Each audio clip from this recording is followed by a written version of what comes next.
আরেকটি তোমাদের ভিডিওতে স্বাগত জানাই। তো আজকে আমরা আলোচনা করব যে এখন কিন্তু বর্তমান কিন্তু ফেসবুকে কিন্তু নতুন একটি আপডেট এসেছে যারা আমরা ফেসবুকে কাজ করি। আপডেটটা কি? এখন কিন্তু আমাদের কিন্তু কন্টেন্ট মনিটাইজেশন কিন্তু প্রোভাইড করছে ফেসবুক। তো আগে যে রুলস গুলো ছিল সেই রুলস গুলি এখন কিন্তু পরিবর্তন হয়ে গেছে। আমরা কিন্তু অনেকে কিন্তু জানি। আগে যেরকম ফেসবুকে অ্যাড অথবা ইনস্ট্রিম পাওয়ার জন্য বা রিলস ভিডিও মানে অ্যাড পাওয়ার জন্য আগে কিন্তু আমাদের কিন্তু ৫,০০০ ফলোয়ার এবং তার সাথে কিন্তু ৬০,০০০ ঘন্টা ওয়াচ টাইম কিন্তু পূরণ করতে লাগতো। তারপরে কিন্তু আমাদের কিন্তু ইনস্ট্রিম অ্যাড কিন্তু ফেসবুক কিন্তু আমাদের দিত। কিন্তু এখন কিন্তু ওই আপডেটটি নেই। এখন কিন্তু নতুন আপডেট, সেটি হচ্ছে কন্টেন্ট মনিটাইজেশন। তো আমি যদি আমার ড্যাশবোর্ডে আমি চলে যাই, এখান থেকে তোমাদের আমি মানে সব ক্লিয়ার করে দিচ্ছি।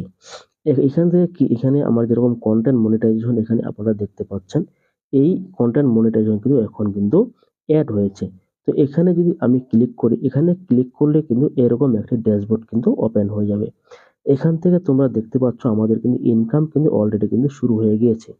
রিলস ভিডিও থেকে ফটো টেক্সট থেকে এগুলো কিন্তু ইনকাম শুরু হয়ে গেছে। তো যে ভিডিওটা নিয়ে ইম্পর্টেন্ট, যে ভিডিওর আলোচনার, যারা নতুন ইউজার রয়েছে তারা কিন্তু এই মেসেজটি কিন্তু সবাই কিন্তু বুঝতে পারো না। তার জন্য কিন্তু অনেক কিন্তু হয়রানির শিকার হচ্ছ। তো এখানে এই আপডেটটি যাদের এসেছে তারাই কিন্তু খুব ভাগ্যবান অথবা গুড লাক বলতে পারেন। তো এখানে কিন্তু যেটা বলে দিচ্ছি যে অ্যাড অন রিলস, আগে যেটা ছিল নিয়ম অ্যাড অন রিলস, এখনো কিন্তু ওই নিয়মটাই রয়েছে অ্যাড অন রিলস। তো অ্যাড অন রিলসে আমরা কিন্তু যখন ফেসবুক থেকে যখন আমরা গান অ্যাড করি তখন কিন্তু আমাদের কিন্তু কপিরাইট দিয়ে দিত। তো এইটি আসার কারণে কিন্তু আমরা এখন কিন্তু রিলস ভিডিওতে কিন্তু গান অ্যাড করলে কিন্তু আমাদের আর কোনো রকম সমস্যা অথবা কপিরাইট কিন্তু আসবে না। এখান থেকে তো আমাদের কিন্তু কপিরাইটের যে নিয়মটি সেটা কিন্তু তুলে দিয়েছে। আমাদের ফেসবুক কিন্তু নিজের থেকে ইনভাইট করছে যে আপনারা রিল ভিডিওতে গান অ্যাড করতে পারেন আমাদের ফেসবুকের যে অডিও লাইব্রেরি থেকে। তো এখানে কি লেখা আছে, you are invited to use licensed music with content monetisation. এখানে কিন্তু আমাদের কিন্তু লাইসেন্সটি দিয়ে দিয়েছে।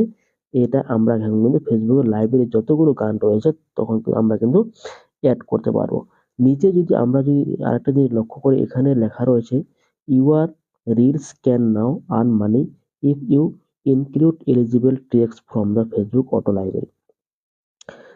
বোঝা গেল? মানে এখান থেকে কিন্তু আমরা কিন্তু এখন এই মেসেজটি আসার পর এখন থেকে কিন্তু আমরা কিন্তু রিলস ভিডিওতে গান রেকর্ড করতে পারবো। এই তারপরে আমরা যদি এখানে যে মেসেজটি রয়েছে ট্রাই নাও, এই ট্রাই নাও এ আমরা কিন্তু ক্লিক করব। এখানে আপনাদের আমি দেখিয়ে দিচ্ছি যে ট্রাই নাও কি রয়েছে। এখানে ক্লিক করার পর আমরা যদি সরাসরি যদি গান অ্যাডে যে মিউজিক রয়েছে সেখানে যদি আমরা অ্যাড করি তাহলে কিন্তু এই অলরেডি কিন্তু অনেকগুলি কিন্তু গান আমাদের সামনে কিন্তু শো হচ্ছে।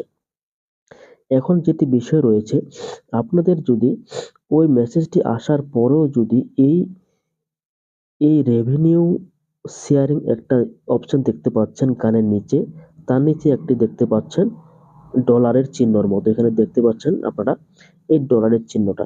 তো এটা কেন দিচ্ছে? এটা দেওয়ার কারণ হচ্ছে আমরা যে ফেসবুকের রিলস ভিডিওতে গান অ্যাড করব, এই অ্যাড করলে এই গানটি আমরা যদি অ্যাড করি তাহলে কিন্তু ফেসবুক আমাদের থেকে কিছু কিন্তু টাকা কেটে নেবে। ধরুন আপনাদের ভিডিওতে ১০০ টাকা ইনকাম হয়েছে, ১০০ টাকার মধ্যে কিন্তু ফেসবুক কিন্তু এখান থেকে ২৫ থেকে ৩০ টাকা কিন্তু কেটে নেবে। ২৫ থেকে ৩০ টাকা কিন্তু ফেসবুক কিন্তু আমাদের এখান থেকে কিন্তু কেটে নেবে। এই টাকাটা কে নেবে? এই টাকাটা এখানে যে আপনার যে গায়ক, এখানে লেখা আছে লতা মঙ্গেশকর, এই উনার কাছে কিন্তু এই টাকাটি কিন্তু জমা হবে। ওইজন্য এখানে লেখা রয়েছে শেয়ারিং, মানে রেভিনিউ শেয়ারিং। তার জন্য কিন্তু আমরা কিন্তু এখানে কিন্তু গানগুলো এড করতে পারছি। এখন আপনারা যদি চান যে আমি আমার কনটেন্টে গান এড করব এবং আমার যে ভিডিওতে ইনকাম হবে সেটা ফেসবুকের আমরা মানে আর্নিংটা শেয়ার করব, তাহলে কিন্তু তোমরা কিন্তু এখানে গান এড করতে পারো। তো এই হচ্ছে ভিডিওটি। এইটাই কিন্তু অনেকেই কিন্তু বুঝতে পারে না। তো তার জন্য কিন্তু এই ভিডিওটা কিন্তু বানানো। তো এখন থেকে তোমরা মানে আশা করি বুঝতে পেরে গেছো। তো আর ভিডিওটা বেশি দীর্ঘায়িত করছি না, তোমরা এখান থেকে কিন্তু জেনে নেবে। আর নতুন অবস্থায় কিন্তু মানে তোমাদের যদি এই মানে পপ আপটি না আসে, ততক্ষণ পর্যন্ত আপনারা কিন্তু বা তোমরা কিন্তু গান কোনো মতে কিন্তু ইউজ করবে না। ইউজ করলে কিন্তু তোমাদের কিন্তু কপিরাইট, তার সঙ্গে কিন্তু তোমাদের যে পেজ বা প্রোফাইল সেটা কিন্তু গ্রো হবে না। এই অপশন না আসা পর্যন্ত তোমরা কিন্তু নিজের ভয়েসে কিন্তু কাজ করতে হবে। যখন আপনাদের এই লাইসেন্সটি ফেসবুক দিয়ে দিবে, তখন কিন্তু তোমরা কিন্তু গান ইউজ করতে পারবে। তো এই ছিল মূলত আজকের ভিডিওটা। যদি ভিডিওটা ভালো হয়ে থাকে তাহলে অবশ্যই একটি লাইক ও কমেন্ট, তার সাথে এরকম ভিডিও পাওয়ার জন্য অবশ্যই চ্যানেলটাকে সাবস্ক্রাইব করে পাশে